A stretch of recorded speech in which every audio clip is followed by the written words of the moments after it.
over a wall and hit something that's on the opposite side of the wall ends up being really challenging with this weapon. It's more of a weapon that you're supposed to use at range. And then, let's see, I'm going to spawn some vehicles here so you can see about how much damage it does. And I'll do a Sunderer, since that's what everybody likes shooting at anyway.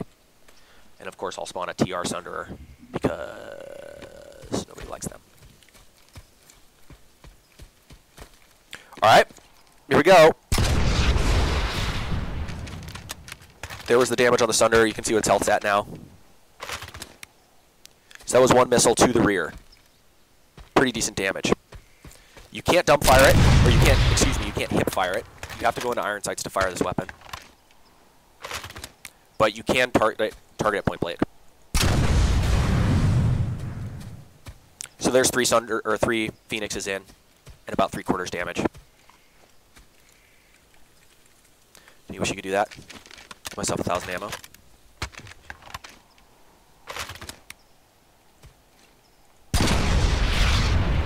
So 4 missiles, not quite enough to kill a Sunderer, but it's enough to get it to be burning.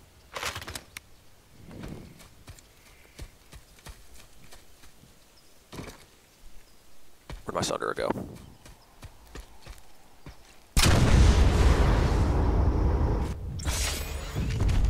That did it. Look at that, I got a copper medal. Sick. Okay, so that's the Phoenix. Really happy with this thing. Another interesting tidbit with the Phoenix, lots of people have asked what the counter is to the Phoenix. They don't want to see a bunch of guys shooting missiles down at them. The Phoenix projectile actually can be shot down. So if you've got a dual burster max there, he can be playing anti-Phoenix duty just as well as he can be playing anti-air duty. If you got a bunch of NC guys that are all just launching a ton of missiles at you from behind a hill, get a burster max and shoot them down, and that provides a counter for him. You can shoot them down with regular small arms too, but using a burster for it seems to be the best way to do it. They're pretty fast moving and relatively small, so they're kind of hard to hit with a normal gun. All right, I'll switch down to the, what do you guys want to see next in chat? You want to see TR next or VS? Striker, Striker, Striker, Lancer, TR. All right, I'm going to do the Striker. We'll save the best for last and do the VS one last. The VS one's actually my favorite. Okay.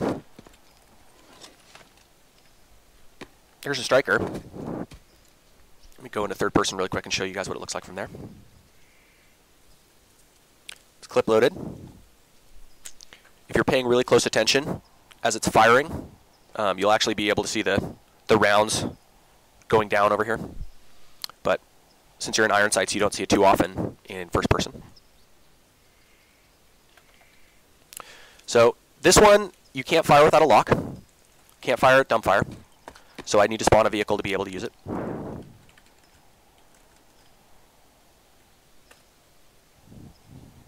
Oh, that's a TR one. There. Spawn an NC Sunderer for this guy. Once I have a lock on, I can fire all 5 of the rockets. There's one. And now I'll fire the next 4 at the fastest fire rate that I can fire them at.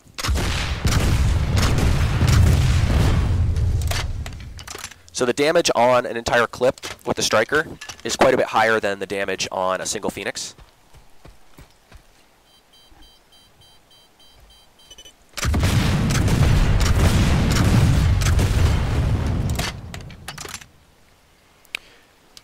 The lock-on time for this thing is the exact same amount of time as the anti-air lock-on rockets. And the reason for that is we want people to sort of have a decent warning and a kind of a consistent, oh, I'm being locked onto, how long until I'm actually under threat. So we didn't want to make this one have a lock-on timer that was so short that you would never know how long you had to survive once you started getting the lock-on warning.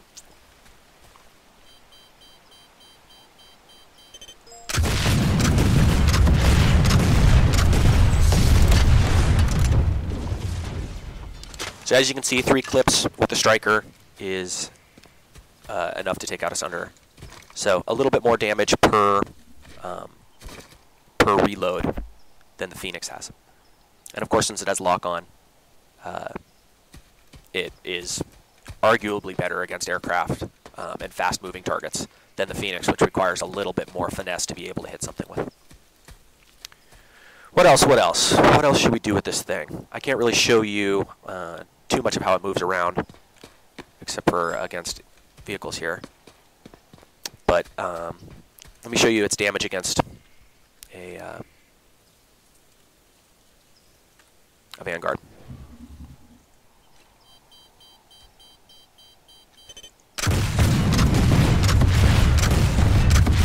So that's side armor shots against a Vanguard.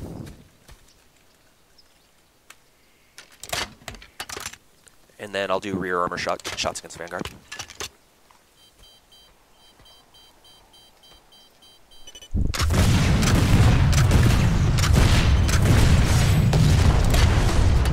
So that's pretty effective, I think. It's a bit good. Yeah, I would say so. It's a pretty good weapon. It's pretty strong. Cool. The thing with this thing is it can be defeated by smoke, it can be defeated by radar, and it can be defeated by flares. So it has countermeasures sort of built into the game already. And also anybody who's getting locked onto is getting a warning. Unlike the Phoenix and unlike the Lancer that give no warning at all, this thing does give a pretty significant warning when you're getting locked on. One other thing that we kind of played around with for a little while with this that we're not 100% sure if we're going to go with it or not was giving it a burst fire mode. And the burst fire mode was essentially going to, when you locked on, it was going to fire all 5 of the rounds in about, I don't know, 1.5 seconds instead of the 2 seconds that it takes to go through the entire round. So 30% faster, and it just launches all of them. Trade-off there would be one flare would basically get rid of your entire clip, whereas if you're firing them individually, you can sort of lock onto something, fire one, make them waste their flare, and then relock on and fire the next 4. And that's sort of what we expect to see people doing a lot with this weapon. Okay, last but not least, just check out the Lancer. I really like the Lancer. I think it's pretty slick looking. This is the only one that can be fired as a hip fire. It's not very accurate when it's used as hip fire, as you can see. But if you're really close to a target,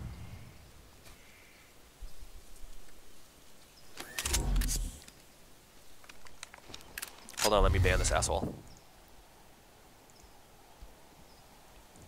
All right, so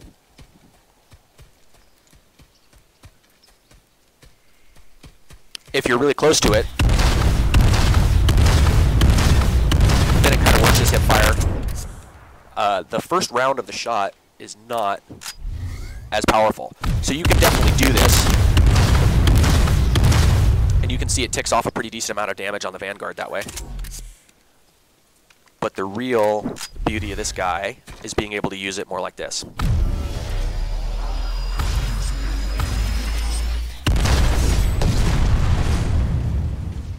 So it does pretty well when it's completely charged. I'll get a fresh vehicle here to show you the damage when it's a little bit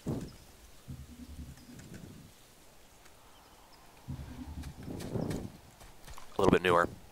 So here we go again. Charge it up.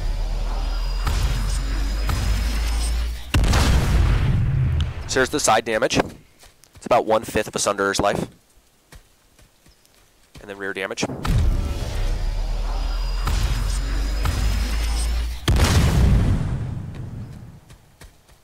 So you can see that's a little bit more like a quarter of the life. My favorite thing to do with this bad boy is to kind of play peekaboo with it. Let me see if I can find a good spot for it. Like here. Stand behind a rock, let it charge up, and then jump out at the last second. Pretty cool.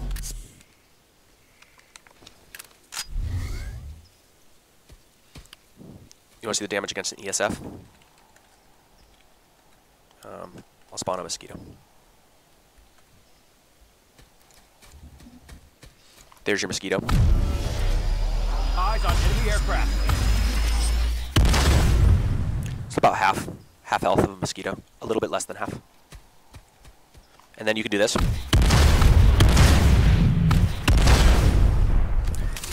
And then, just to give you guys an idea of the range on it, spawn my friend out here. Well, that kind of worked. You Can you see it from here, Galaxy? All right. So here's the projectile speed.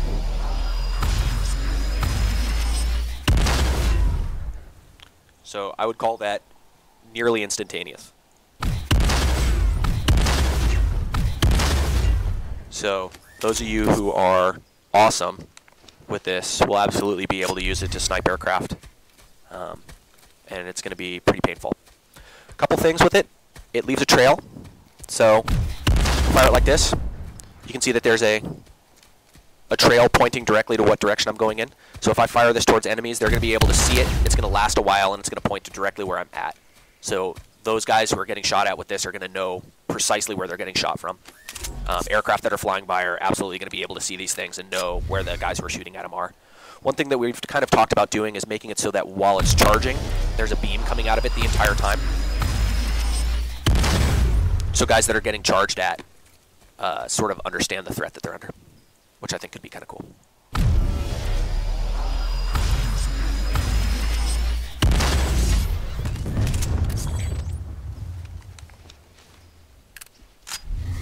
And it does charge up when it's out of iron sights too.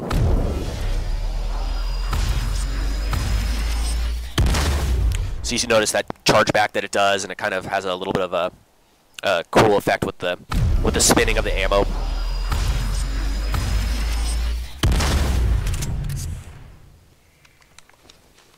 It basically has no splash damage, very little splash damage. It's a direct fire weapon more than anything else.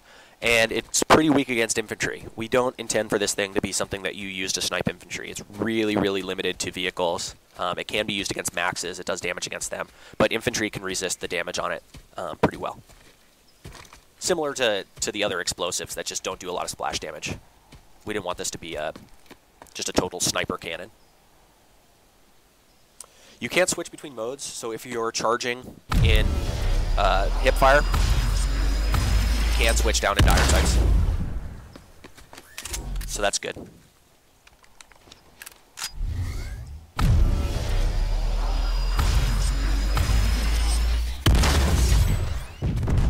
can totally switch between.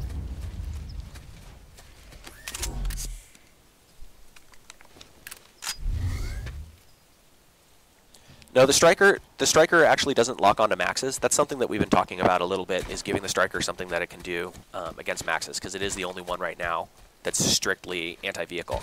However, it's also the only one that is exceptionally good at shooting down fast-moving Empire-specific vehicles. So, like I said, trade-offs with each of them. They all have their own strengths and weaknesses, advantages and disadvantages, and that's sort of what we were trying to go for with this, because we wanted them to be asymmetrical and all kind of provide their own unique gameplay. So my expectation is we start seeing, using these weapons, that you're going to have to fight against the Empires in a slightly different way. And that's great.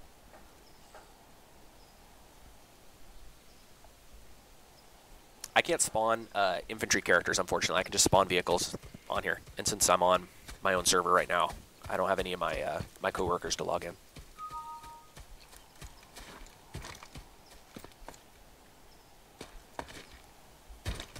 You guys want to see the buggy? It's not really done yet.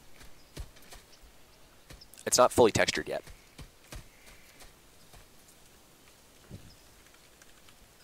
Alright, I don't care. Oop, that's a drop pod. That's not a buggy.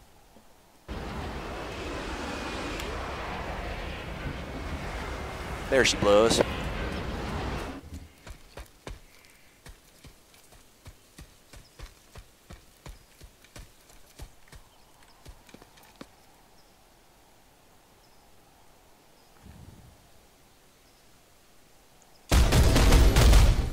And, of course, the rumble seat.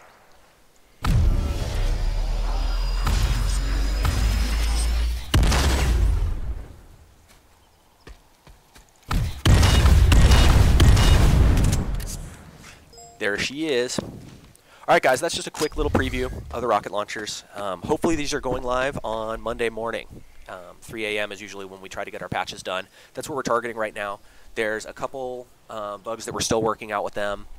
Mostly with the effects, it's mostly visual stuff, but like I said, we've made a really huge effort to try to make these the coolest and best weapons that we've released in the game so far, and we want to release them and have them be the awesomest thing that we've ever released. And hopefully these become the bar and the standard by which everything else that we release in the future can be held up to. So I hope you guys enjoyed the quick preview. I'm going to save the VOD, so if you didn't get a chance to see it or your cousin didn't or whatever, they'll be able to watch the VOD on here. But I'm going to sign off for now and get back to work. See you guys later.